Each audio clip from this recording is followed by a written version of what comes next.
Braden Hatch with Loan Depot, and today I want to talk about the difference of renting versus buying. Should you rent or should you buy? It's a question that comes up a lot, and it's really a conversation I don't think people have enough of. So today I want to talk about the pros and the cons of both, and maybe why you should consider one versus the other, and questions you really should be asking yourself if you're looking to purchase or if maybe you should rent. So for those of you that don't know, in the Phoenix metro market right now, we have the most expensive rental market in the US. Straight up, it is very expensive to rent right now. So that is one thing to consider, especially if you're renting and you're going to be there for a long time. That is money you are putting into someone else's property every single month, and it's equity that someone else is gaining. So that's one of the biggest ones that you definitely should be thinking about if you're thinking long term. Another one is, what are your long-term plans? So if you're going to be staying in your home for the next several years, you've got a good job, it's going to be stable for the next several years, buying could be a great option, because right now home values are continuously increasing. They're going up and up and up. So once you buy a home, even if it's not the perfect home or doesn't have everything that you want on it, it's going to increase in value. That money that you're putting towards the mortgage every single month pays down a mortgage balance.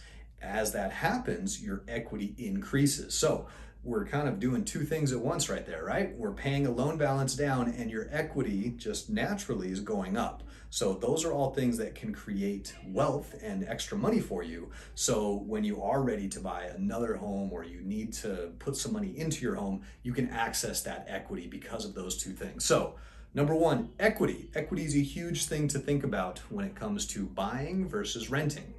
Now, monthly payment is another one. Where do you want that monthly payment? A lot of the times when you're purchasing a home, that monthly payment is more than likely going to be higher than, say, renting an apartment. An apartment, a lot of things are covered, by the landlord. You typically don't have a backyard. You might have access to some things, but a lot less maintenance.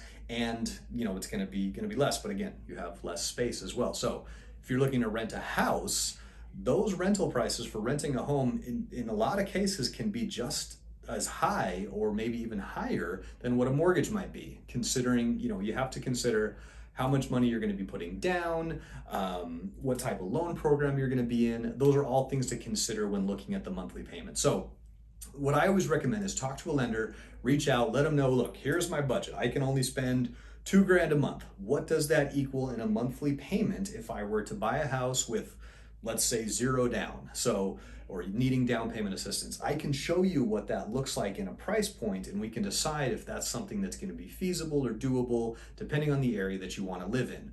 Or if we are absolutely set on buying, do we need to look at other places that would be in that budget so that you can purchase a home? Another thing to look at when renting is any of those expenses, like I said, the maintenance as far as keeping the landscaping done, if you have a pool to keep it clean. A lot of those things sometimes are covered in a rental situation by the landlord. And so if you're not really looking for those extra expenses, that can be built into that rental price sometimes. And again, if you don't have long-term plans, maybe you do move around a lot with your job or whatever the case may be, that might be the better scenario for you. The biggest thing is, I think a lot of people don't realize how many options there are when it comes to purchasing a home. A lot of people think, well, I'm only going to rent because I can't afford to buy a home, or I won't qualify. So whatever those roadblocks in your mind are, don't just brush them off. Talk to someone, talk to me, talk to a lender, and if you don't have a down payment, that's okay. There's down payment assistance programs. If you're worried about your credit, that's all right. We have credit restoration services. We've got lots of ways to help improve your credit. I do it all the time, and there's no cost to it. So there's literally no reason why you shouldn't just be reaching out to me and saying, hey, Braden, should I buy, should I rent? I'm looking at both options, and I will honestly be open and honest about both and figure out which one's going to be the best scenario for you. I've told several clients, you know what? Now is not the right time based on your scenario. Let's get you into a rental for about a year. Let's work on your credit. Let's save money. Let's pay things off. And then when the time comes in that year, we'll be ready. We'll get you going and we'll get you in a house. Now, if you do qualify to purchase a home now, it is better to act sooner rather than later, because what did we talk about in the beginning of the video? Equity. equity is so huge and it's increasing at astronomical rates right now, which can scare some people. But based on the data that we have right now, as far as home prices, sales of homes, everything, that there's really no concern or really any end in sight as of right now that where we're going to see loan price or home prices drop. They're going to continue to increase. Now, they may increase at a lower percentage or rate than they are right now, because as more homes become available on the market and as less people are looking to buy, that's really what drives home prices. But as of now, we have very few homes on the market and lots of people interested in buying them. So those are the main drivers that's driving these home prices up. So the sooner you can get in one, again, even if it doesn't fit all of your needs. When I bought my first house, there was only a handful of homes that I could afford, and I either had to give up square footage or I had to give up location. And I chose location. So I moved a little bit further out. It was a little bit more of a commute for me with my drive, but that home made a ton of money when I sold it several years later.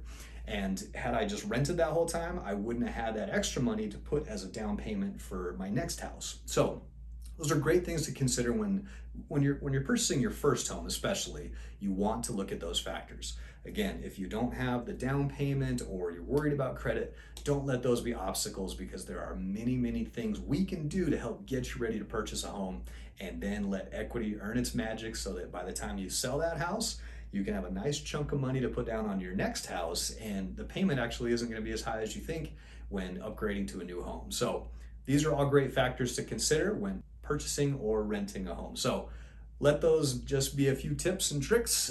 Give me a call if you have any questions or any comments. Feel free to leave them here. And as always, like and subscribe this video. Thanks a lot, guys. Bye.